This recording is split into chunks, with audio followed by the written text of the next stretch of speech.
ሰላም ጤና ይስጥልኝ። በአሜሪካ የምትገኙ ኢትዮጵያን ዲያስፖራ ወንድም እህቶች፣ የአሜሪካ ድንበር ጠባቂዎች ወይም ሲቢፒ የምንላቸው በግሪን ካርድ ባለቤቶች ላይ ያወጧቸው 3 አዳዲስና ጥብቅ ደንቦች አሉ።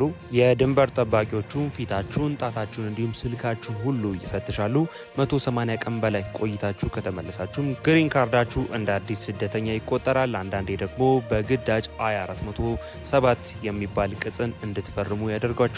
ያ ማለት ግሪን ካርዳችሁን በፈቃደኝነት መተው ማለት ነው። ይህ ታሪክ እንዲሁም ድርጊት በዚህ ወቅት በብዙ ኢትዮጵያ ላይ እየደረሰ ይገኛል። ነገር ግን መደናገጥ አያስፈልግም። ሲቢፒ ወይም የአሜሪካ ድንበር ጠባቂዎች ለግሪን ካርድ ባለቤቶች ያወጧቸው 3 አዳዲስና ጥብቅ ደንቦቹን በትክክል ካወቃችሁና በትክክል የምትተገብሩ ከሆነ ከዚህ አደጋ ከራሳችሁን ማትረፍ ትችላላችሁ። በዚህ ቪዲዮም 3ቱን አዳዲስና ጥብቅ ደንቦች በዝርዝር የምነግራችሁ ይሆናል። ሙሉ ቪዲዮን መከታተላችሁን እርግጠኛ ሁኑ። ነገር ግን ከዛ በፊት እኔን ለማታውቁኝ ሰዎች ጆሲ ይባላለሁ። እንደዚህ አይነት ከዩኤስ ኢሚግሬሽን ጋር የተገናኙ ቪዲዮዎች ስለሆነ ማዘጋጀው ሁላችሁም ቻናሉን ሰብስክራይብ ማድረጋችሁን እንዳትረሱ። ቪዲዮንም ላይክ እያደረጋችሁ መጀመራችሁን እርግጠኛ ሁኑ። ለሚያስፈልገው እንዲሁም ይህን መረጃ ማወቅ መስማት አለበት ለምትሉ ሰው ቪዲዮን ሼር ማድረጋችሁን እርግጠኛ ሁኑ። ወደ ጉዳያችን ንግባ።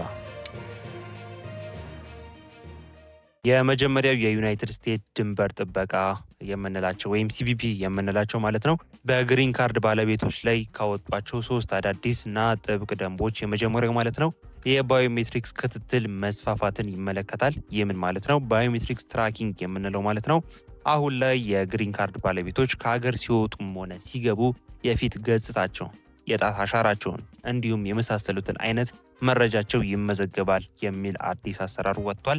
አንድ ሰው ከአሜሪካ ውጪ ወጥቶ ከ180 ቀናት በላይ ከቆየም ሲመለስ እንደ አዲስ ስደተኛ ተቆጥሮ ጥብቅ ምርመራ ይደረግበታል። ግሪን ካርዱም ተሰርዞ እንደ አዲስ አመልካች የሚታይበት አዲስ አሰራር ጀምረዋል።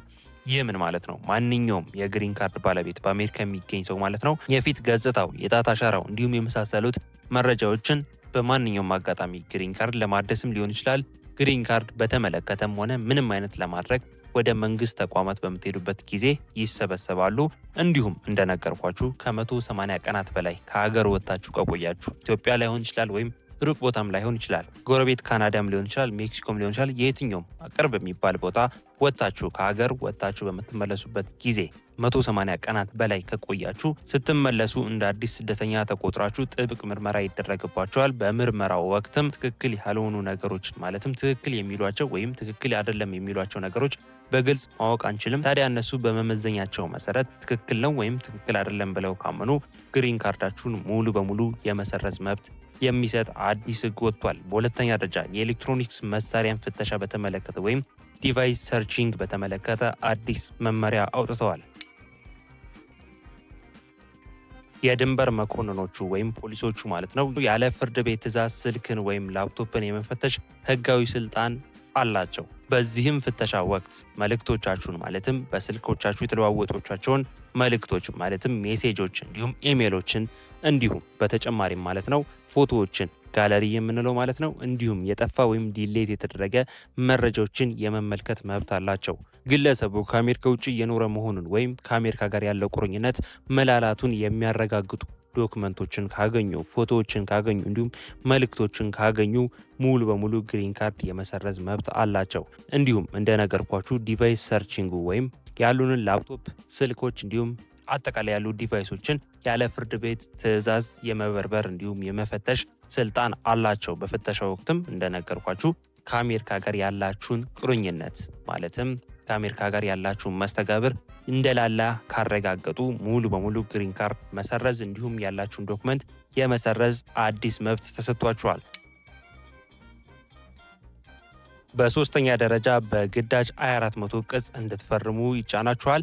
ይህንን ፎርም ከሞላችሁ ወይም ከፈረማችሁ ደግሞ ግሪን ካርዳችሁን በፈቃደኝነት መተው ማለት ነው። ስለዚህ በሶስተኛ ደረጃ አሁን የምነግራችሁን ህግ በትክክል ማዳመጥ ይኖርባችኋል። ይህ ቅጽ አንድ ሰው ማለትም I-407 የሚባለው ቅጽ ማለት ነው አንድ ሰው በፈቃደኝነት ግሪን ካርዱን በመብቱ ማንም ጫና ሳያደርግበት በገዛ ፍቃዱ እንደተወ ለመንግስት የሚያሳውቅበት ቅጽ ነው። ታዲያ አንዳንድ መንገደኞች በምርመራ ወቅት ይህንን ቅጽ እንዲፈርሙ ጫና ይደረግባቸዋል፣ በማጭበርበር ማለት ነው። እነዚህ አመራሮች ወይም እነዚህ የድንበር ጠባቂ የምንላቸው በማጭበርበር I-407 እንደሆነ ሳታውቁት ወይም ሳትረዱ እንድትፈርሙ ያደርጓችኋል። ይህ ፎርም ከሞላችሁ ወይም ከፈረማችሁ ደግሞ እንደነገርኳችሁ በገዛ ፈቃዳችሁ ማንም ተጽዕኖ ሳያደርግባችሁ ወይም ማንም ጫና ሳያደርግባችሁ በገዛ ፈቃዳችሁ ለመንግስት ግሪን ካርዱን እንደመለሳችሁ እንዳልፈለጋችሁት የሚያረጋግጥ ፎርም ነው። ታዲያ አመራሮቹ ስደተኛን እያጭበረበሩ ወይም እያምታቱ ነው ይህንን ፎርም እንድትፈርሙ ወይም እንድትሞሉ የሚያደርጓችሁ።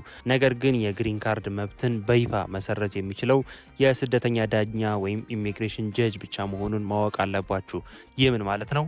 I-407 የሚባለውን ፎርም እስካልፈረማችሁ እስካልሞላችሁ ድረስ ማንኛውም ሰው ግሪን ካርዳችሁን መቀማት እንዲሁም መሰረዝ አይችልም።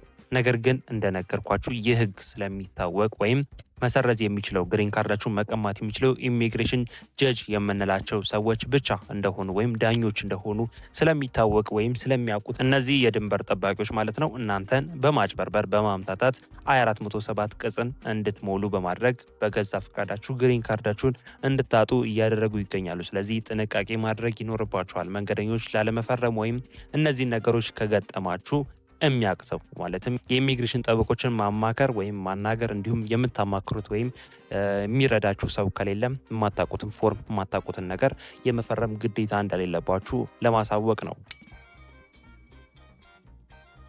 ታዲያ የግሪን ካርድ ባለቤቶች ግሪን ካርዳችሁን ላለማጣት ማለትም ግሪን ካርዳችሁን ለመጠበቅ ማድረግ የምትችሏቸው 3 ነገሮች አሉ፣ ቀላል የሚባሉት ማለት ነው። ከነሱ መካከል ከአሜሪካ ውጭ የምትቆዩባቸው ጊዜያቶች ከ180 ቀናት በታች ማድረግ ይኖርባቸዋል። ከ180 ቀናት በላይ ከቆያችሁ በምትመለሱበት ጊዜ እንደ አዲስ ስደተኛ ስለምትቆጠሩ ግሪን ካርዳችሁ ልትነጠቁ ወይም ልትቀሙ ስለምትችሉ ከ180 ቀናት በላይ መቆየት የለባችሁም። በሁለተኛ ደረጃ ከአሜሪካ ጋር ያላችሁን ጠንካራ ቁርኝነት የሚያሳዩ ማስረጃዎችን መያዝ ይኖርባቸዋል። ከነሱም ዶክመንቶች መካከል ለምሳሌ እንደ ግብር ሰነድ፣ የስራ ደብዳቤ፣ የቤት ኪራይ ውል እና የመሳሰሉትን አይነት ከአሜሪካ ጋር ያላችሁን ቁርኝነት የሚያሳይ ማለትም አሜሪካ ላይ በህጋዊ መንገድ እየኖራችሁ እንደሆነ፣ አሜሪካ ላይ የሚያስፈልጉ ግዴታችሁን ተወጣችሁ መብታችሁን አስከብራችሁ እየኖራችሁ እንደሆነ የሚያረጋግጡ ዶክመንቶችን በእጃችሁ ይዛችሁ መንቀሳቀስ ከሀገር ወጣችሁ ስትገቡም ሊሆን ይችላል፣ ራቅ ያለ ስቴት እየቀያየራችሁ በምትሄዱበት ጊዜም ሊሆን ይችላል። እነዚህን ዶክመንቶች መያዝ ሊጠቅማችሁ ወይም ሊረዳችሁ ይችላል፣ ስለማይከብዱም ማለት ነው።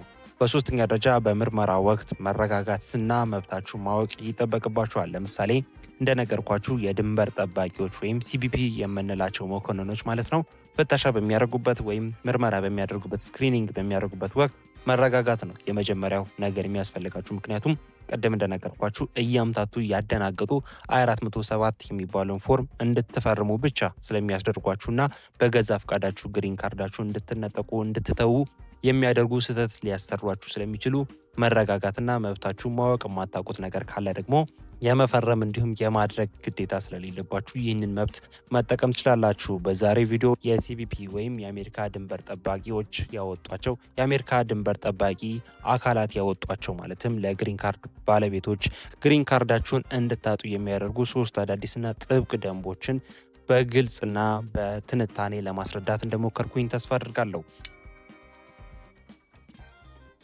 ሀሳብ አስተያየት እንዲሁም ጥያቄያችሁን ኮሜንት ላይ ጻፉልኝ። ስለነዚህ ህጎችስ ምን ትላላችሁ? ሀሳባችሁን ኮሜንት ላይ አጋሩኝ። መግቢያ ላይ እንደነገርኳችሁም ለዚህ ቻናል አዲስ የሆናችሁ ቻናሉን ሰብስክራይብ ማድረጋችሁን እንዳትረሱ። እንደዚህ አይነት ከዩኤስ ኢሚግሬሽን ጋር የተገናኙ ቪዲዮዎች ስለሆነ ማዘጋጀው በእርግጠኝነት ትጠቀሙበታላችሁ። ቻናሉን ሰብስክራይብ እያረጋችሁ ቤተሰብ ሁኑ። እንዲሁም ለሚያስፈልገው ቤተሰብ ጓደኛ ቪዲዮን ሼር አድርጉት። እንዲሁም ቪዲዮን ላይክ እያረጋችሁ እንደወደዳችሁት እንደተመቻችሁ አሳውቁኝ። ምክንያቱም ላይክ ባረጋችሁ ቁጥር ምን ያህል እየወደዳችሁት እንደሆነ ስለምረዳ በርካታ ቪዲዮዎች እንዳዘጋጅላችሁ ይረዳኛል። ስለዚህ ሁላችሁም ላይክ እያረጋችሁ 100 እና 200 ላይክ አስገቡት። በቀጣይ አዳዲስ የሚወጡ መረጃዎች ካሉ ቶሎ ተከታትዬ የማደርሳችሁ ይሆናል። መልካም ጊዜ